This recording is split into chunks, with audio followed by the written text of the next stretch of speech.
இன்னைக்கு சமையலுக்கு வேண்டி தக்காளி பழம் கட் பண்ணேங்க. அந்த கட் பண்ண தக்காளி பழத்தில எவ்வளோ விதைங்க முளைச்சிருக்குதுன்னு பாருங்களேன். விதை போடாமலே மாடி தோட்டம் ஃபுல்லா எனக்கு தக்காளி செடி வளர்ந்துக்கிட்டே தாங்க இருக்குது. நான் எதுவும் பண்ணல. அப்படியே காய்கறி வேஸ்ட்ல தான் போட்டுட்டேன். குழம்புக்கு எதுவும் எடுக்கலைங்க. அதுவும் நான் காய்கறி வேஸ்ட்டுங்கள நான் காய வச்சு செடிங்களுக்கு போடக்கூடிய டைம் அதுவும் முளைச்சு திரும்பவும் எனக்கு தக்காளி செடி உருவாயிட்டு தான் இருக்குது. மாடி தோட்டம் வந்துட்டேங்க. டாலியா பூ திரும்பவும் அழகா பூத்து நிக்கிறாங்க. ஃபர்ஸ்ட்டு ரொம்ப பெருசா பூத்திருந்தாங்க. இந்த பூ உங்களுக்கு ஞாபகம் இருக்கும்னு நெனைக்கிறேன். ஏன்னா கொஞ்ச நாளைக்கு முன்னாடி தான் போட்டிருப்பேன். இது இப்ப போட்ட வீடியோலலாம் நீங்க பார்த்துருப்பீங்க.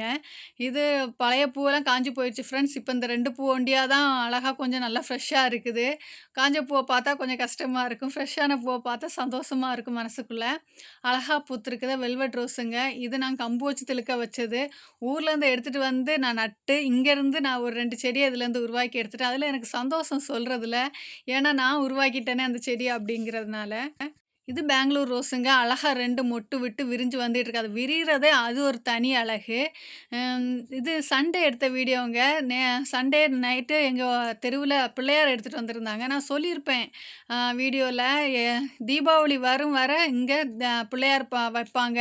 வச்சுட்டு எடுத்துட்டு வருவாங்க. அன்னைக்கே வச்சுட்டு அன்னைக்கே எடுப்பாங்க அப்படின்ட்டு.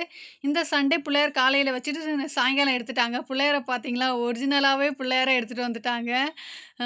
யானைய எடுத்துட்டு வந்தாங்க ஃப்ரெண்ட்ஸ். பார்க்குறதுக்கு உண்மையா ஒரிஜினல் மாதிரியே இருந்துருச்சு. வண்டியில கொண்டு வரக்கூடிய டைம் நல்ல கொட்டு, மேளத்தோட எடுத்துட்டு வந்தாங்க. இதில கொஞ்சம் வாய்ஸ நான் சவுண்டெல்லாம் கட் பண்ணிட்டேன். ஏன்னா, அது ரொம்ப சவுண்டா இருந்துச்சு. வாய்ஸ் ஓடி போடணும்னு நெனச்சேன். ஏன்னா, அந்த யானை கத்துறதெல்லாம் அப்படியே ஒரிஜினல் மாதிரியே இருக்கும்.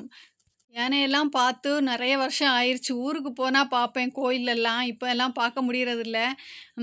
அதாவது இங்க சிட்டில பார்க்கக்கூடிய டைம் கொஞ்சம் எனக்கு சந்தோஷமா இருந்துச்சு. பிள்ளையார் நம்ம நம்ம தெருவுக்கு வந்துட்டாங்கங்கிற மாதிரி. அதோட சவுண்ட கேட்கக்கூடிய டைம் எனக்கு உண்மையா ஒரிஜினல் மாதிரியே இருந்துச்சு. நான் அந்த வீடியோல நான் கொஞ்சம் அந்த சவுண்ட நான் ஆட் பண்றேன். பிள்ளையார் கத்துற சவுண்டு. அத கேட்கக்கூடிய டைம் அவ்வளோ சந்தோஷமா இருந்துச்சு. சண்டே நைட் ஒரு 9:30 இருக்குங்க. அத எடுத்துட்டு வரக்கூடிய டைமு. ரொம்ப சவுண்டாவும், ரொம்ப மேளத்தோடயும் எடுத்துட்டு வந்தாங்க. லாஸ்ட்டா எடுக்க முன்னாடி ஒரு வாட்டி எடுத்துட்டு வருவாங்க காமிக்கிறதுக்கு வேண்டி. அதாங்க.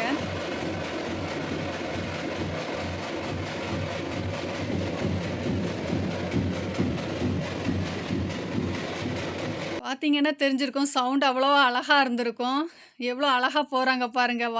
எ எது இந்த காடுக்குள்ள நடந்து போற மாதிரி இருக்கு பார்க்குறதுக்கு. அந்த மரமும், யானை நடந்து போறத பார்க்கக்கூடிய டைம் அவ்வளோ அழகா இருந்துச்சு. நின்னு அழகா ரசிச்சுட்டு இருந்தேன். பெங்களூர்ல இதெல்லாம் பார்க்குறதுக்கு எனக்கு ரொம்ப சந்தோஷமா இருக்கும். எனக்கு இதெல்லாம் பார்க்குறதுக்கூடிய டைம் பிரமிப்பாவும் இருக்கும். கிட்ட நம்ம பார்க்க நெனச்சது கிட்ட பார்க்குறோமே அப்படிங்கிற மாதிரி. இந்த வீடியோ புடிச்சா லைக் பண்ணுங்க, சப்ஸ்கிரைப் பண்ணுங்க. Thank you.